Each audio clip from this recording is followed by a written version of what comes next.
Bonjour, Ludovic Leclerc, votre analyste pour belgianinvestor.be. Voici la mise à jour en vidéo de mon avis concernant le S&P 500. Alors, tout d'abord, un petit graphique hebdomadaire pour vous montrer où nous étions et la situation générale.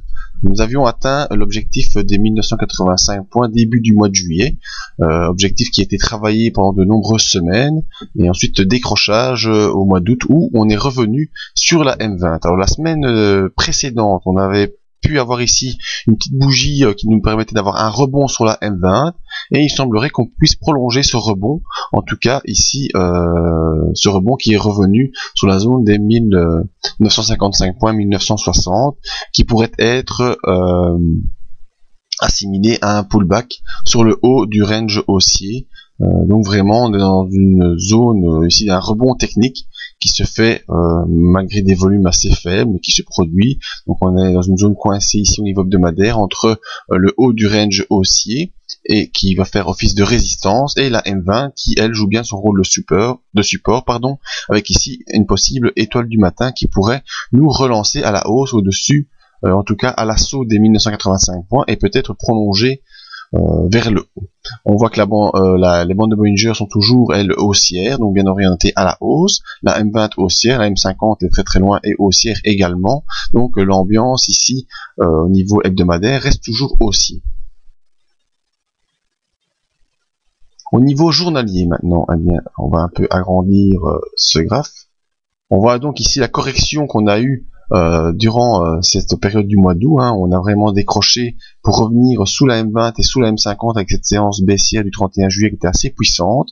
On est revenu ici jusqu'à une zone proche des 1900 points pour rebondir toute la semaine dernière et poursuivre cette semaine jusque la M50 et jusqu'à cette zone ici qui est vraiment une zone essentielle des 1960 points, où on voit qu'on est coincé sous le haut du range haussier. Alors donc tout ça pourrait être assimilé vraiment à un pullback. Pourquoi? Parce qu'on a eu ici ce décrochage de fin juillet, début août, qui nous a emmené sous le support, nous a ramené dans le range en décrochant très très fort. Donc c'était une bougie rouge très très puissante qui fera office de résistance, et on revient ici tester cette zone de décrochage. Donc il faudra attendre lundi pour voir si vraiment c'est le pullback et qu'on va pouvoir poursuivre à la baisse, un retour vers les 1900 points, ensuite une prolongation possible vers les 1860. On est dans une zone d'intersection des moyennes mobiles, la M20 est passée sous la M50, on voit que la bande de Bollinger supérieure se ferme à la baisse, la bande de Bollinger inférieure, elle, s'horizontalise, et donc vraiment dans une zone où tout est possible.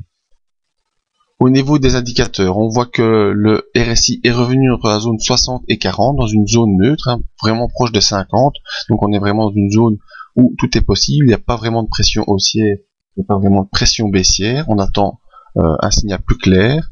Au niveau du MACD, eh bien on est devant maintenant un croisement haussier du MACD, mais on reste bel et bien sous les zéros, donc dans une tendance baissière court terme, avec une possible inversion qui se dessine sur le MACD.